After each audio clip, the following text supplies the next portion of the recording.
હું જ્યારે બી કોઈને એવું કહું ને કે હું સવારે 3 વાગે ઉઠું છું, તો એ લોકોનો પહેલો ક્વેશ્ચન એ જ હોય, કેમ 3 વાગે? એવો ક્વેશ્ચન તો કોઈનો ના હોય કે કઈ રીતે 3 વાગે ઉઠે છે, પણ એવો ક્વેશ્ચન જરૂર હોય કે 3 વાગે? 3 વાગે ઉઠીને શું કરવાનું? એ બધાને કદાચ એવું લાગતું હોય કે એવું કંઈ સવારે ઉઠીને કંઈ એક્સ્ટ્રા કામ કરવું હશે કે એવું કંઈ. બટ એકચ્યુઅલી ફ્રેન્કલી મારા માટે છે કે મને ખુદનો ટાઈમ પૂરા દિવસમાં એટલો બધો ટાઈમ ના મળે ખુદના માટે કે જેમાં હું કંઈ કરી શકું પોતાના માટે. ધેટ્સ વાય હું 3 વાગે ઉઠું છું. એકચ્યુઅલી ચાલુ કઈ રીતે થયેલું 3 વાગે ઉઠવાનું? એકચ્યુઅલી હું એમ 7-8 વર્ષથી યોગા કરું છું કન્ટિન્યુઅસલી, તો એના માટે હું વહેલી ઉઠતી હોઉં છું. બટ જનરલી એ 4:30 5:30ની વચ્ચે હોય. એનાથી વધારે વહેલા તો હું ક્યારેય ઉઠી નથી કન્સિસ્ટન્ટલી. સો મને એવું પહેલાં જ્યારે સ્ટાર્ટ મેં કરેલું ને યોગા પ્રેક્ટિસ, ત્યારે મને એવો વિચાર આવેલો કે એવું બહુ સાંભળેલું કે બ્રહ્મ મુહૂર્તમાં ઉઠે તો બહુ વધારે ફાયદો થાય, એનાથી બહુ સારું રિઝલ્ટ મળે. તો મેં ટ્રાય કરી બ્રહ્મ મુહૂર્તમાં ઉઠવાની. કન્ટિન્યુ એક વીક કન્ટિન્યુ ઉઠી, પછી સડનલી સ્ટોપ થઈ ગયું. પછી બહુ મેં ટ્રાય કરી સેમ કે હું 3 વાગે ઉઠીને મારી સાધના બધું કંઈ બી યોગા પ્રેક્ટિસ કમ્પ્લીટ કરું. પણ મને 3-4 મહિના લાગી ગયા સેમ 3 વાગે ઉઠવા માટે કન્સિસ્ટન્ટલી. ક્યારેક ઉઠાય, 1 દિવસ ઉઠાય, 2 દિવસ ઉઠાય, પછી ના ઉઠાય.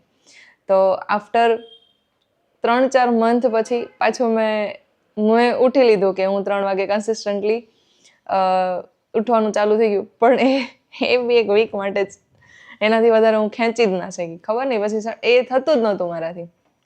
સડનલી ડ્રોપ થઈ ગયું. પછી ઓન એન્ડ ઓફ અર્લી એમ ઉઠતી હતી હું 4, 4:30, 15-20 મિનિટ આગળ પાછળ થાય.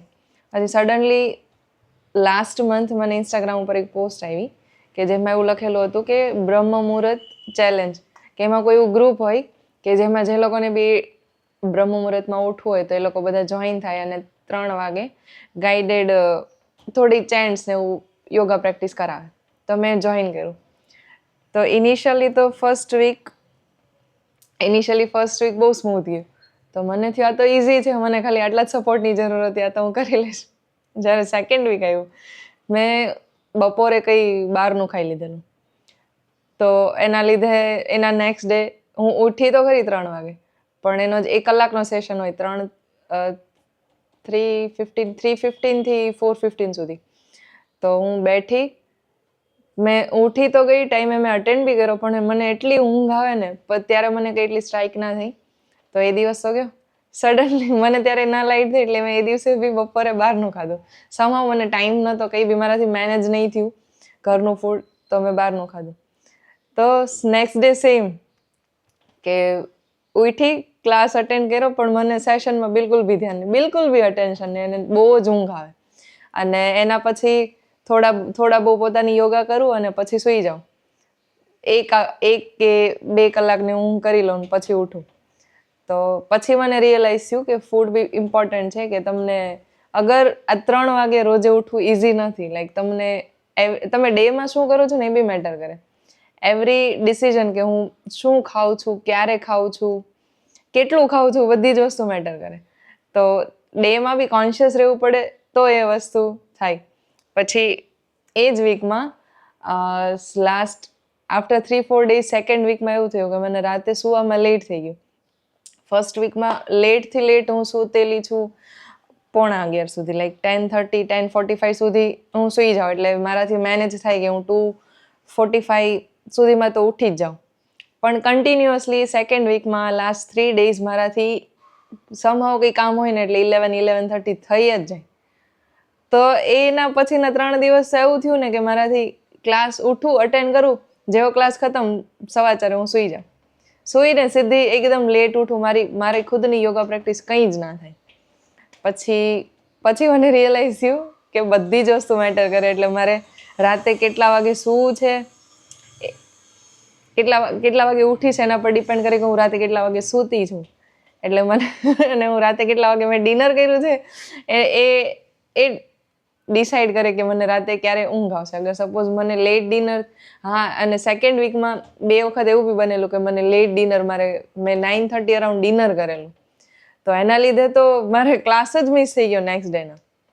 તો 2 દિવસ તો ક્લાસ મિસ થઈ ગયો.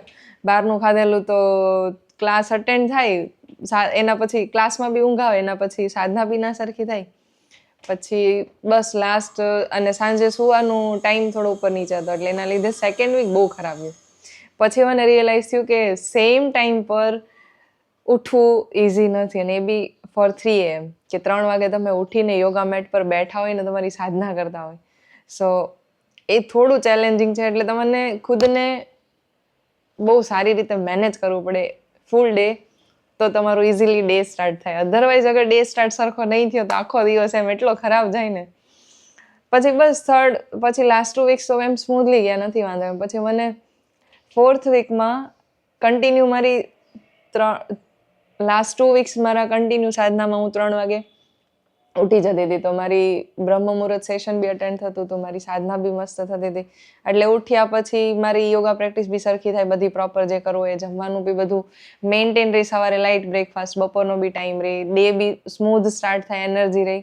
પછી લાસ્ટ વીકમાં મને લાસ્ટ 4 ડેઝમાં એવું રિયલાઇઝ થયું, એટલે સડનલી મને એવું નોટિસમાં આવ્યું કે હું કંઈ ખાઉં છું કે નથી ખાતી, મને કોઈ ખ્યાલ જ નથી. એનર્જી ફૂલ ઓન રહી, અને કંઈ ખાવાનું મળે ના મળે, ભૂખ ના લાગે, કંઈ જરૂર ના પડે એવું.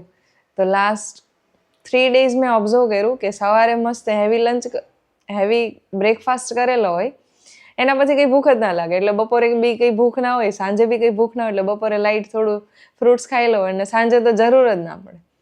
એટલે એ બહુ એમ મોટો ચેન્જ મેં જોયેલો કે વિધિન મંથ ખાલી બ્રહ્મ મુહૂર્ત ટાઈમમાં ઉઠીને હું મારી યોગા પ્રેક્ટિસ કરતી હતી, તો આટલો બધો ચેન્જ આવ્યો. એ બી ઇઝીલી અગર સેમ વસ્તુ મને જોતી હોય કે હું આખો દિવસ એક મીલ પર કાઢું, ઇઝીલી ના થાય, હજી સુધી તો નથી થયું. એ થોડુંક એમ ફોર્સફુલી કરવું પડે. આ તો એકદમ ઇઝીલી મસ્ત સિસ્ટમ એવી રીતે સેટ થઈ જાય કે સિસ્ટમને કંઈ જોઈએ જ નહીં એટલું બધું, મતલબ બોડીને એટલી ભૂખ જ ના લાગે, જેટલું સવારે ખાધું ને એમાં તો ફૂલ ડે ફંક્શન ચાલુ મસ્ત. મોર્નિંગનો ટાઈમ એટલો મસ્ત હોય ને, બધું શાંત હોય, બધા સૂતા હોય, કોઈ ડિસ્ટર્બન્સ ના હોય, અને માઇન્ડ બી એટલું ફોકસ હોય, થોટ એકદમ ઓછા હોય એ ટાઈમે, પ્લસ ફોનમાં કોઈ નોટિફિકેશન નથી આવવાની, એટલે ડિસ્ટ્રેક્શન બી એકદમ ઓછું હોય, તો તમે ઉઠીને જે બી કામ કરો હોય ને આપણે એકદમ ફૂલ અટેન્શનથી ફોકસથી કરી શકીએ. મે બી તમારો ટાઈમ એવો હોય કે 3 વાગે ના ઉઠતા હોય, તો તમારી ક્લોક અલગ હોય કે તમે મે બી તમારો ટાઈમ 6 AM સ્ટાર્ટ થતો હોય તમારો ડે, તમારી ક્લોક અલગ હોય, બાયોલોજિકલ ક્લોક અલગ હોય, તમારું functional full day 6 AM to 10 PM નું હોય, ડિપેન્ડ્સ, બધાનું અલગ અલગ હોય. પણ મેટર એ કરે છે કે તમે પોતાના માટે ટાઈમ કાઢો. દિવસમાં તો વર્ક લાઈફ એટલું હેક્ટિક હોય, કંઈક ને કંઈક લાઈફમાં ચાલતું હોય, તો ખુદના માટે પર્સનલ ટાઈમ ના મળે. સો મારું મેઇન એ છે કે હું સવારે ઉઠું તો મને ખુદના માટે ટાઈમ મળે, કે હું ખુદને બિલ્ડ કરી શકું એ ટાઈમમાં. અધરવાઇઝ તો આફ્ટર બ્રેકફાસ્ટ પછી તો ફૂલ ડે વર્ક ચાલુ હોય, ત્યારે તો એમ અડધી કલાક બી કાઢવીને ખુદના માટે એ બહુ ડિફિકલ્ટ હોય. અધરવાઇઝ પર્સનલમાં દિવસ માટે 3-4 કલાક કાઢી લે, વર્ક લાઈફ ડિસ્ટર્બ થઈ જાય, વર્કિંગ આવર્સમાં થોડું કોમ્પ્રોમાઇઝ કરવું પડે. તો એ કોઈને બી ફર્સ્ટ બધાની પ્રાયોરિટી વર્ક હોય, કે જે આપણે સર્વાઈવલ માટે કરતા હોય, અર્નિંગ્સ માટે જે બી કરતા હોય, કોઈની જોબ હોય, વર્ક ફ્રોમ હોમ હોય, કે કોઈ જે બી કરતા હોય અર્નિંગ્સ માટે, તો એને બી તો ટાઈમ આપવો પડે. તો જે મેક્સિમમ ટાઈમ આપણે એમાં જતો હોય, તો એની પાછળ થોડો ટાઈમ એ બી હોય કે આપણે ફૂડ મેનેજ કરતા હોય, થોડો ટાઈમ એ જતો, અનધર સેક્શન એ ટાઈમ સ્લીપમાં જતો હોય, તો આપણી આગળ 24